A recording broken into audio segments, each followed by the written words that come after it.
All right, can we see screen now? I think I screwed up my first period class. I forgot all the things I had to do. Are we everybody good? Can we see the screen now? Somebody give me a yes. Yes. All right, thank you. All right, today we're going to talk about what is called parametric equations. Parametric equations. When we're dealing with parametric equations, it defines our two variables with the use of a third variable. It defines our two variables with the use of our third variable. Okay, our two variables are still x and y.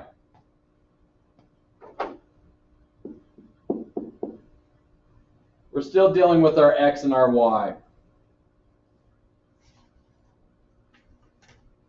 And we're going to use a third variable to define our x and y. Most of the time, this is used in the scientific world because the third variable that we typically will use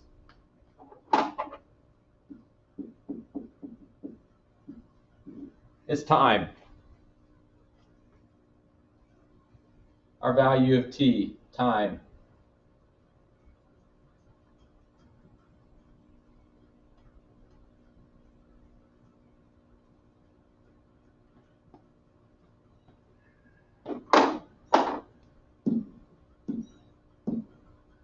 So both of our time, our variables x and y are defined to us in functions of time, f of t and g of t.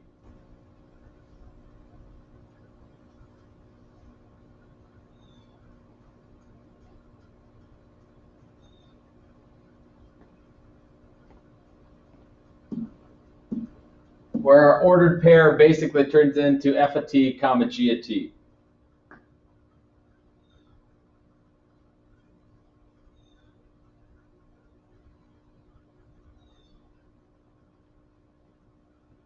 So if we take a look, what we have here is we have two parametric equations. We have x is defined to us as 3t minus 4, and y is defined to us as t plus 1. This defines both of our variables x and y. And we have a value of t, and once again, this time t is usually used just because it's a time variable. If we're taking a look at time equals 0, where's our x value and where's our y value? Well, our x is equal to 3 times 0 minus 4, or negative 4. Our y is defined as t plus 1, so y is equal to 0 plus 1, which is a value of 1. So what we are able to create is we're able to create an ordered pair, negative 4, 1.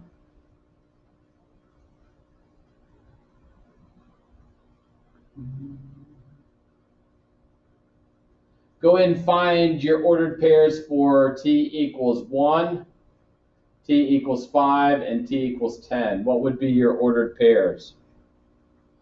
Once again, you're just subbing in 1, 5, and 10 for t, and solving for x and y.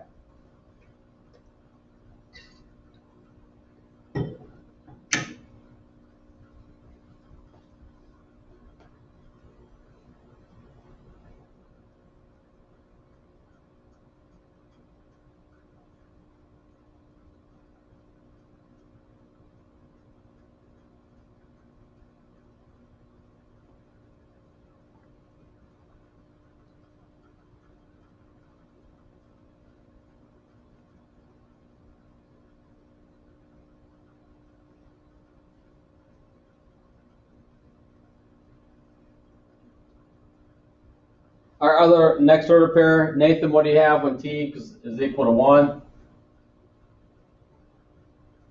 I have x is equal to 1 and y equals 2. Could I say a negative with the 1? Oh, yeah. So we have negative 1, 2. Dylan, when we have t is equal to 5, what did we come up with? 11, 6. 11 and 6. And when t is equal to 10, Bailey, what do you come up with? 26 and 11. 26 and 11. So it's a way of being able to generate our ordered pairs by using a third variable t. if we take a look at the equation of what this equation would look like, we can use the idea of a point and a slope. Well, if I want to use a point-slope equation, if I want to transform this into an equation, an xy equation, using point-slope, we can find our slope as our delta y over delta x. So if you take any of the 2 points, what would our slope be? And once again, you can utilize any of the 2 points, that we come up with there to be able to find our delta y over delta x.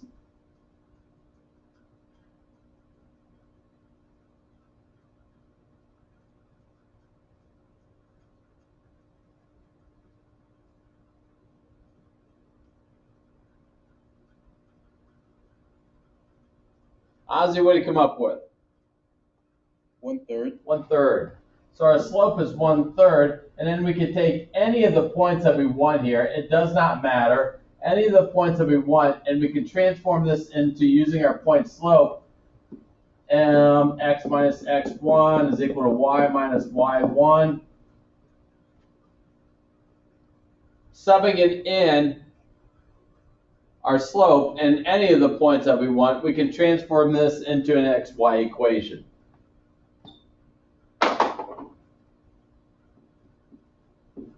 And once again, it does not matter which point that you use.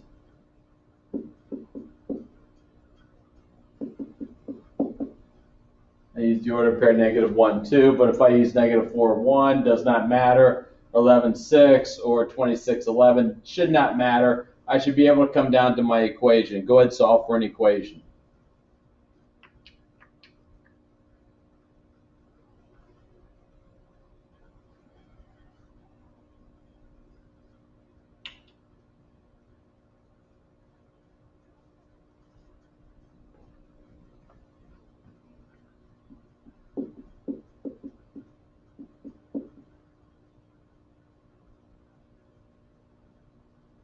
And you can put it in either form, y equals mx plus b or ax plus by is equal to c, does not matter.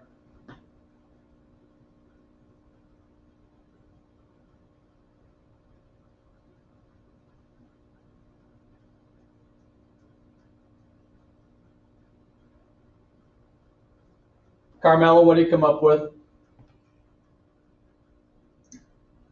X minus 3y is equal to -7. X minus 3y is equal to -7. Or if this is in y equals mx plus b form, you have y is equal to 1/3 x plus 7/3.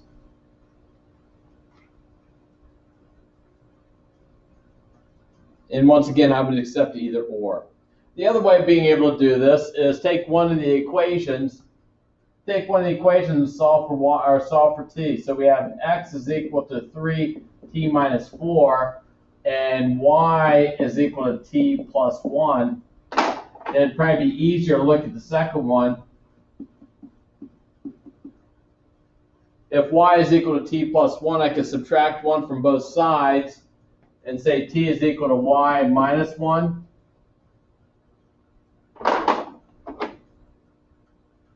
These t's are equal, so I can take this y minus 1 and sub it in for our t.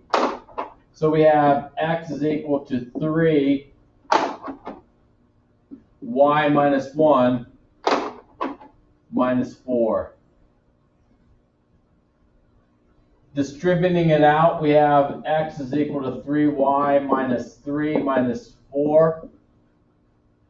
And we're left with the exact same x minus 3y is equal to -7. So either way is a correct way of looking at that. Once again, more than one way to skin the proverbial cat.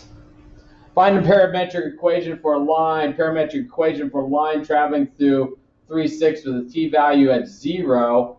And for t is equal to 1, we have -1 and 1. We want to come up with an x and a y. We want to come up with these parametric equations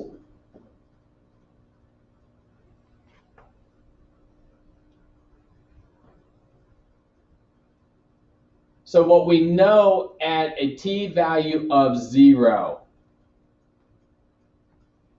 for a t-value of 0,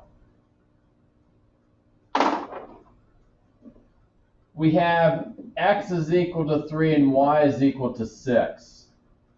So subbing it into these equations that we have here, for t is equal to 0, we have 3 is equal to x naught plus a times a value of 0.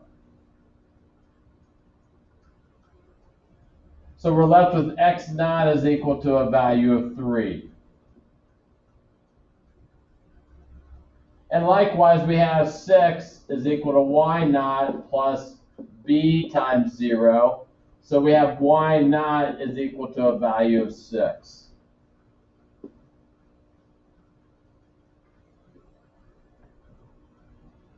Once we find the initials, this is the initial position for x and y, we can then sub in the value of t equals 1 to solve for a and b.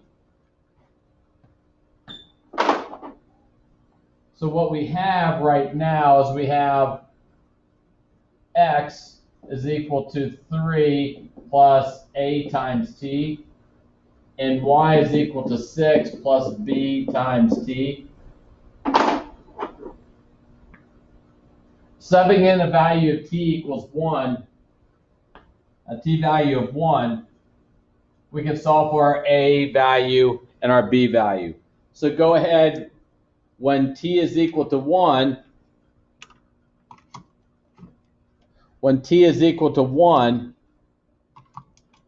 our x value is -1. Make sure you're using this information here. When t is equal to 1, our x value is -1. And when t is equal to 1, our y value is a value of 1. So go ahead and make your subs in and solve for a and b.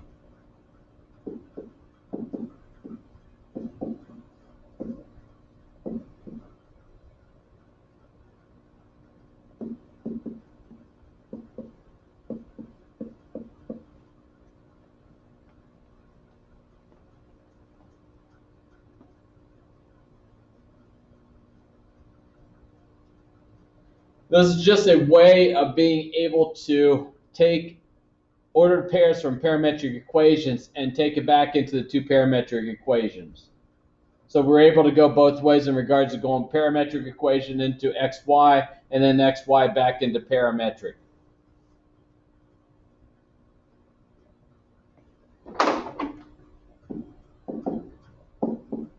Evan, what do you get a and b equal to? So for A, I got -4, and then B, I have -5. So we can come up with some two parametric equations. X is equal to x naught, which is 3, plus -4t, and y is equal to a value of 6 plus -5t. So those would be the two parametric equations that are associated with the given information that we have. Once again, parametric equations are used a little bit more in the scientific world, and calculus was developed by Sir Figure Isaac Newton and Gottfried Leibniz. They developed calculus to explain physics. That's why calculus was developed, so we had an idea of mathematically how we can explain what's going on physically, okay, in the physics world. So looking at the idea of parametric equations to put things in terms of time is more of a scientific idea.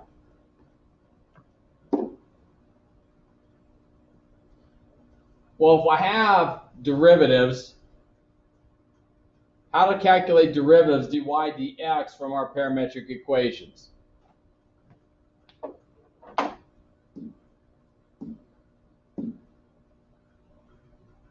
Well, dy dt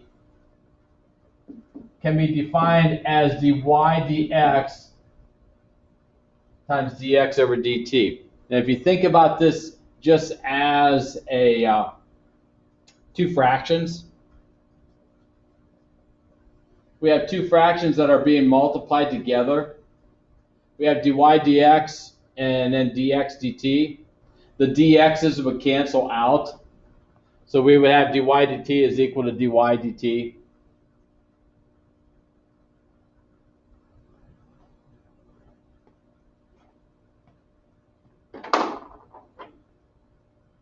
If we want to ultimately solve for dy dx.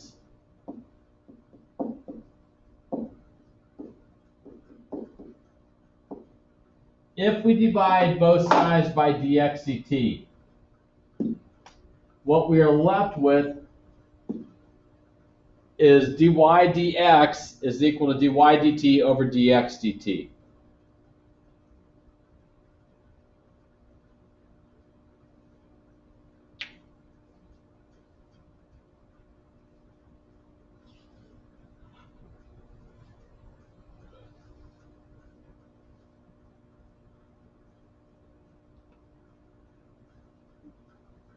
Now, what's so important about solving for dy dx? Well, dy dx, once again,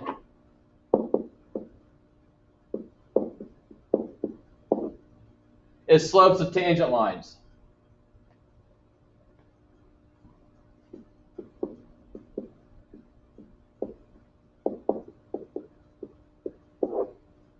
Dy dx is still slopes of tangent lines.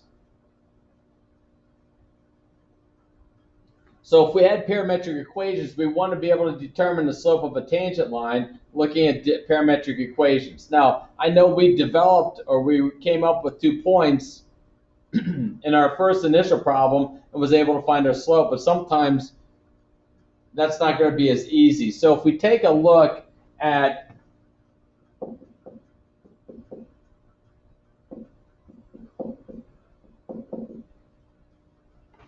our 2 initial equations, x is equal to 3t minus 4 and y is equal to t plus 1, and we take our derivative.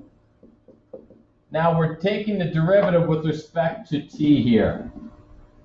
So we can apply our exponent rules. We can apply our exponent rules in regards to just looking at t. Well, both of our exponents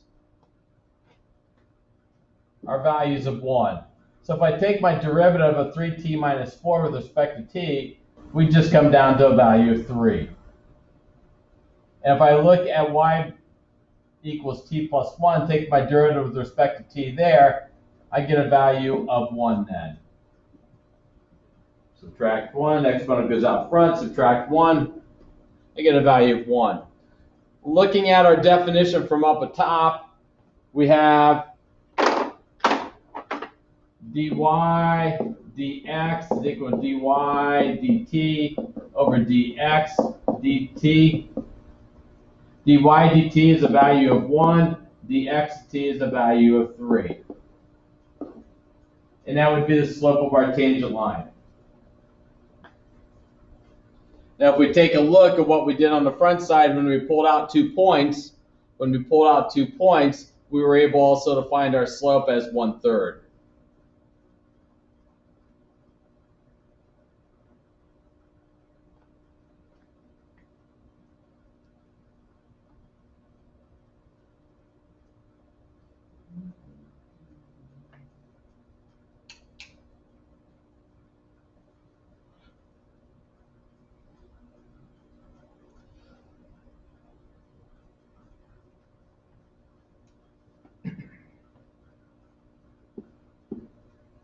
Let's determine the equation of a tangent line at t is equal to 3, not x equals 3, at t equals 3.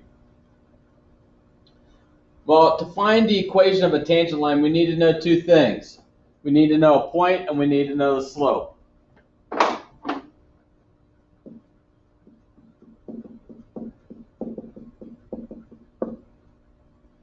To utilize our point slope equation. So at t is equal to 3, we need to first determine our point.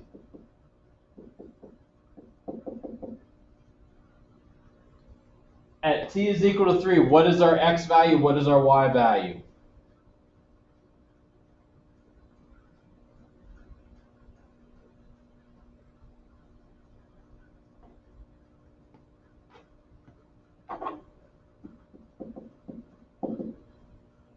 Adam Jarrett, what's our x and our y value?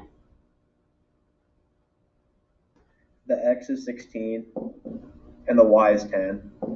So we have a point of tangency at the ordered pair 16 and 10. The next thing is to be able to develop or find the slope. So we want to find a dx dt and a dy dt.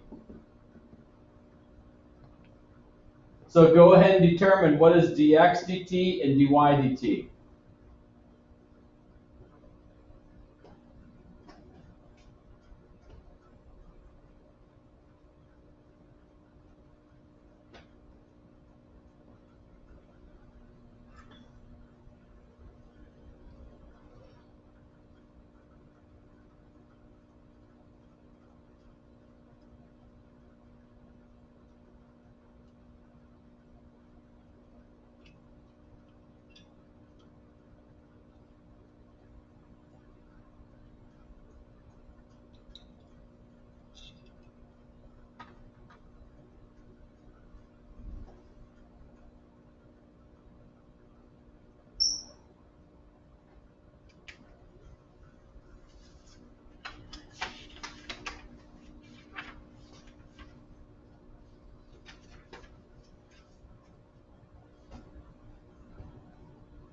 Brandon, what's our dx dt?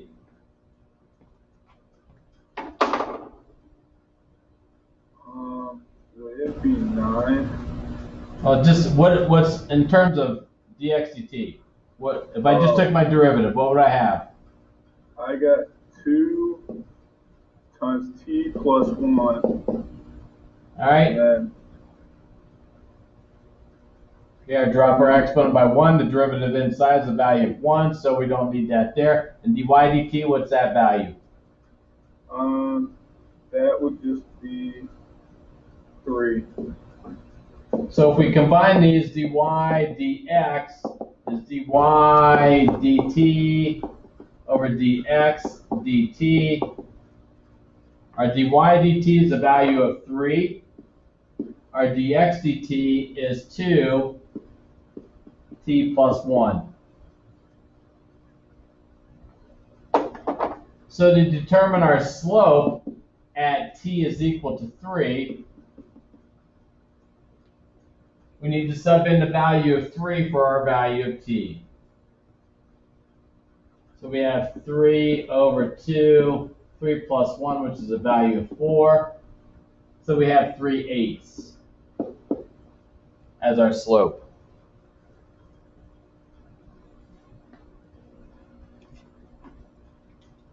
So now we have a slope of 3/8, and we have a point that we go through at 1610. So go ahead and determine the equation of your line then.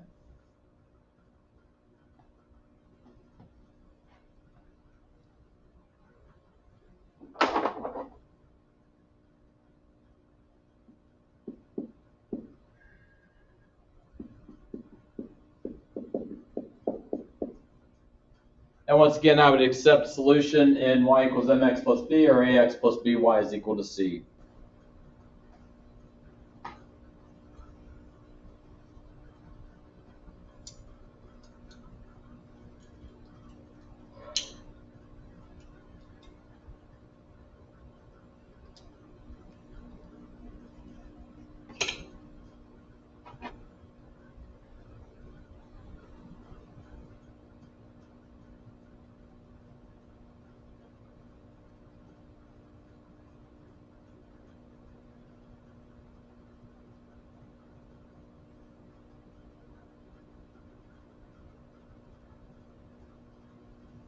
Ozzy, what do you get for an equation?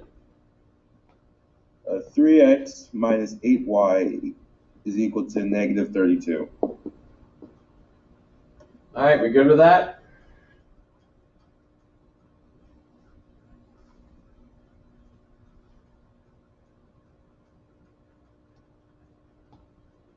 All right, going into, we touched on this a little bit already, but we're going to go back and review it now. The idea of a second derivative It is the derivative of the derivative.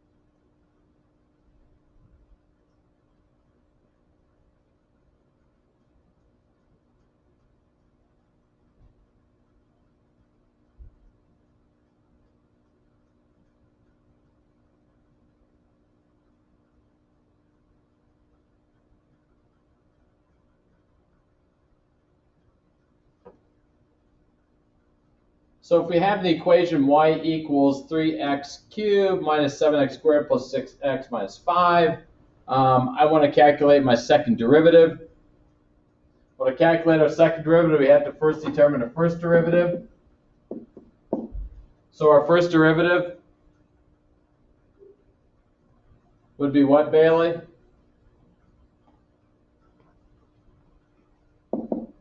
14x plus 6. Oh, I'm first. Sorry, 9x squared minus 14x plus 6. All right. And then our second derivative, we have to take the derivative of the derivative.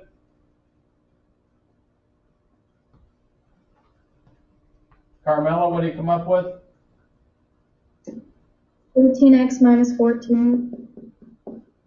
And that's our second derivative. You can take third derivatives, you can take fourth derivatives, you can just keep on taking derivatives of derivatives of derivatives. Let's take a look at the next one.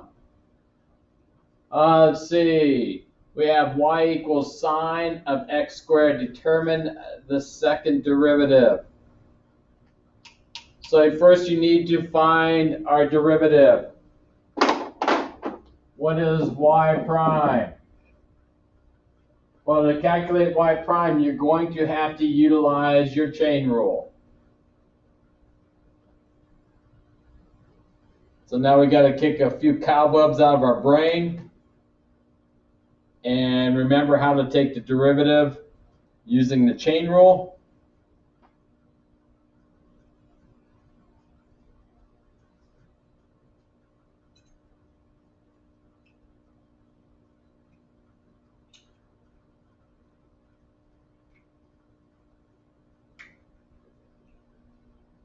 Derivative, what's our first derivative here, Dylan? 2 times, do I keep the sign or do I switch that to? Yeah, you got to remember how to deal with this. I'm going to say it stays sine of x. Okay, so we have 2 sine of x. That's it? Oh boy. Okay, what we're taking the sine of is the x squared. So we have to use our chain rule. We have to first take a look at just the sine. What is the derivative of just the sine? Cosine. Cosine. So we have the cosine of x squared times, then we go inside and take the derivative of what's inside, which would be what? 2x. 2x. So we're left with 2x times the cosine of x squared. Once again, got to kick a few cobwebs out of the brain. Okay, remember our chain rule. So that is our first derivative. Our second derivative. Now we have two functions here that involve x. So Adam, what are we going to have to utilize now because we have two functions that involve x being multiplied together? It's called, what's it? Oh. The multiplication one. Yeah, the multiplication one, the product rule. Yeah, that's what it's called. Yeah, that's it. So we have to use the product rule. So we have to take the derivative of the first times the second plus the first times the derivative of the second. So go ahead and use your product rule. Oh boy. That's a lot of things to remember from 2 weeks ago. Making my brain hurt on a Monday morning, Mr. Gregory. Not quite fair.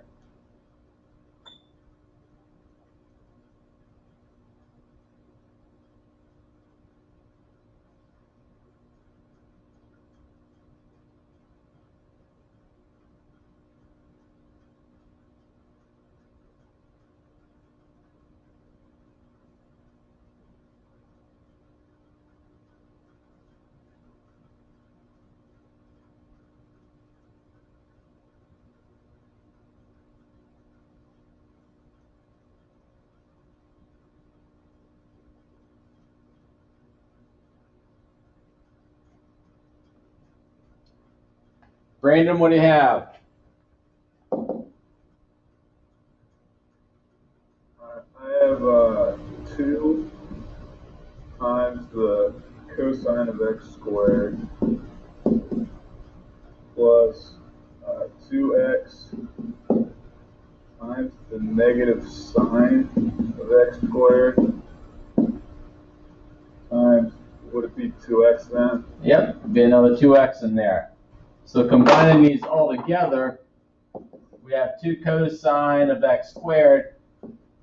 I can combine the 2x and 2x, and I could throw the negative with that. So we have plus a negative 4x squared sine of x squared. Or you could also have just minus 4x squared sine of x squared. Either one is correct. Either one is correct.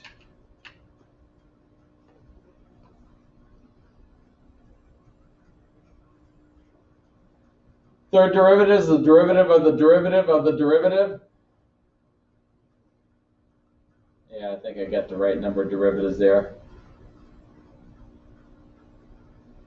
So if I take a look at the previous line, our second derivative was 2 cosine of x squared plus a negative 4x squared sine of x squared. Now we want to find our third derivative. Once again, as I've talked about numerous times, as you get to upper level mathematics, you must have patience to get through the problems. So in the first one, we just have to use our chain rule for the cosine, 2 cosine of x squared. We just need to use our chain rule for that one.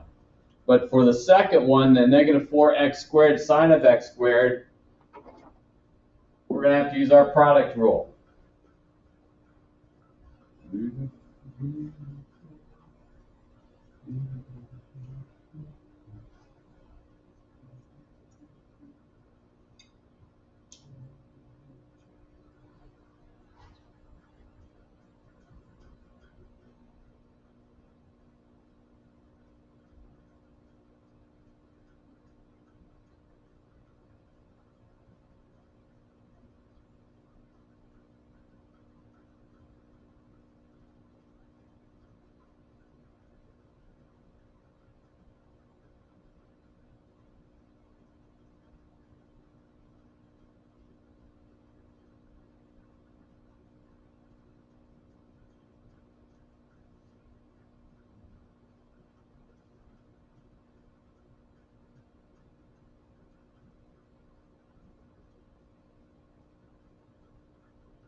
All right, Nate, do you have it? Yep. Okay. I have 2x times sine of x squared minus 8x sine x squared minus 8x squared times cosine of x squared. Okay, so we have 2x sine of x squared, then what? Minus 8x sine of x squared. Oops, I'm sorry.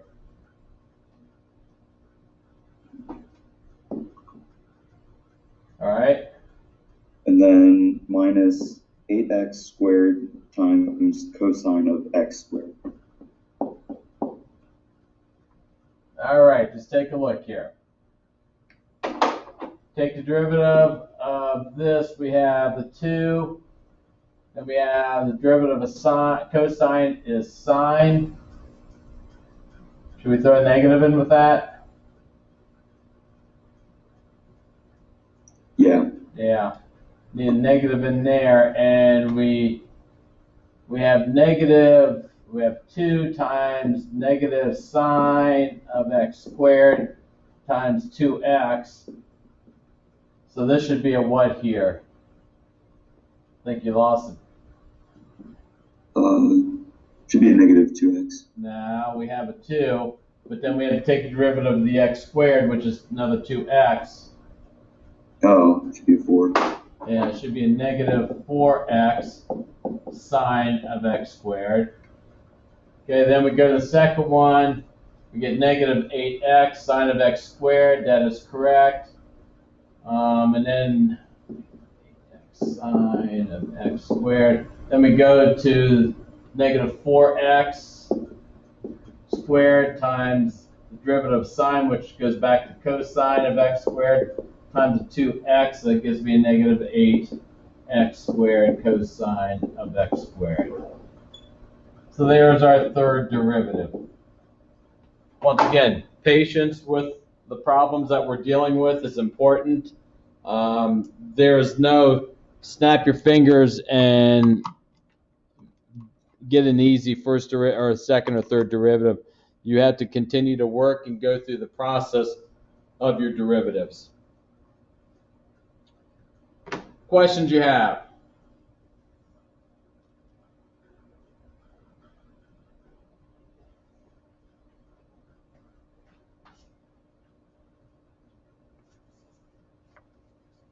Okay, within the worksheet,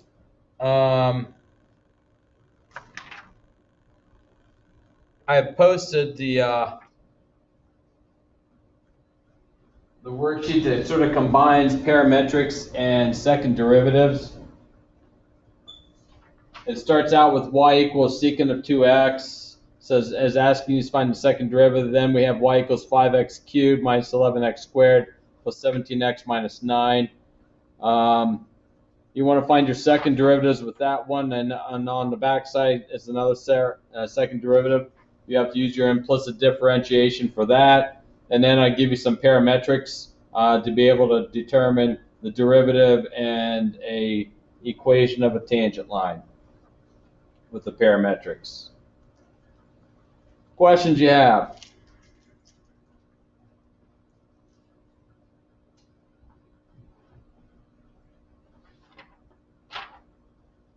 All right, we'll have class on Wednesday again. This is your homework for today. I'm done for the class, which means you have another half hour, 25 minutes to half hour. You should be able to get the worksheet done. Wednesday, we'll talk about some velocity and second derivatives of velocity. That will be on Wednesday. Questions at all?